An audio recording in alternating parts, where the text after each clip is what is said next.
What's left to say about Stanley Ho? Larger than life, the giant passed away at 98 years of age on the 26th of May. Over 7 decades ago, he danced his way into a city that at the time few Hong Kongers thought of more than just a sleepy enclave. More than the king of gambling, Ho was a builder of modern Macau. It's an all too common temptation, turning a blind eye to those pioneers of these centuries-old cities past.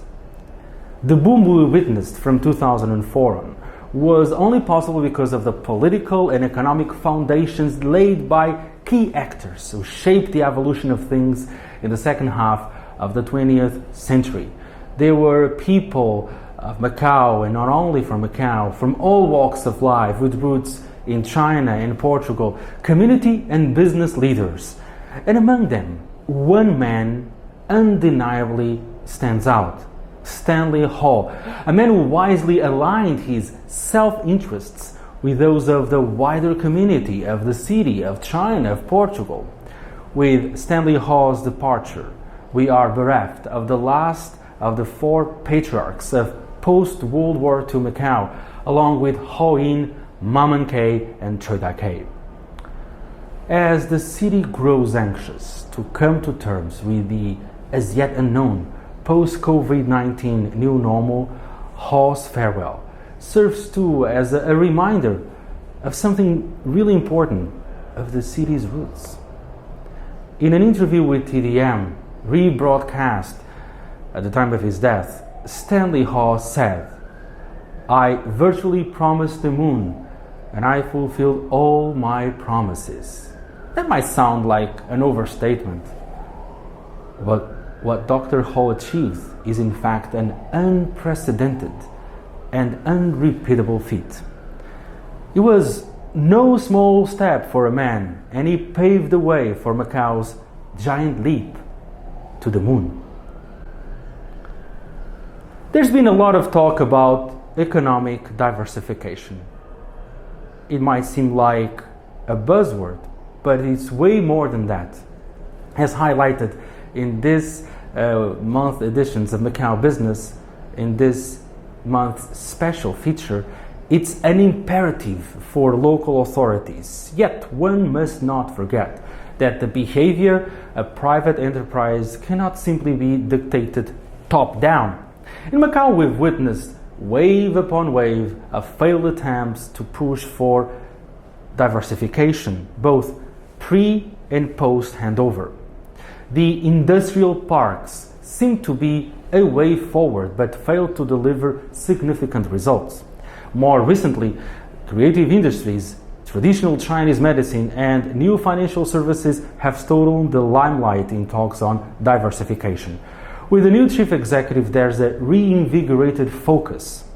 One can only hope that it's not merely old wine in new bottles. A key task is making the most of regional integration.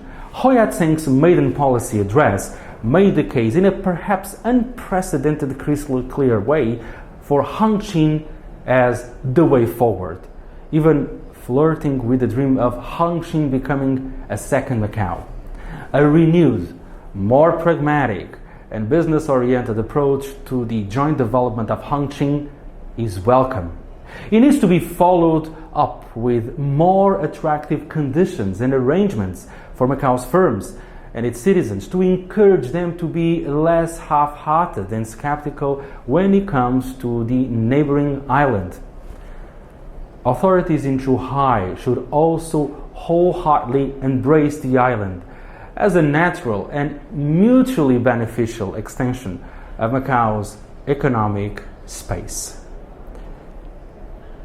The recent suggestion put forth by a group of Macau delegates to the CPPCC, to the Chinese People's Political Consultative Conference, of extending Macau law into the in-depth cooperation zone of Hongqin hints at a step in the right direction.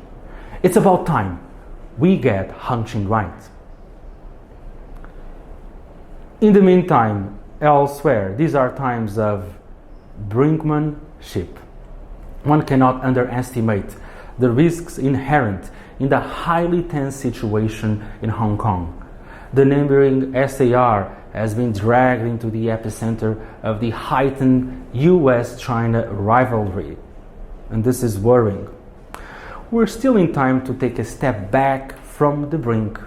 However, Washington's ill-judged, regrettable decision to strip Hong Kong of its special trading status casts a shadow over the city's businesses and strength as an international financial hub. Should the situation worsen, Macau's economy will not be spared from the storm brewing right next door. There's so much at stake.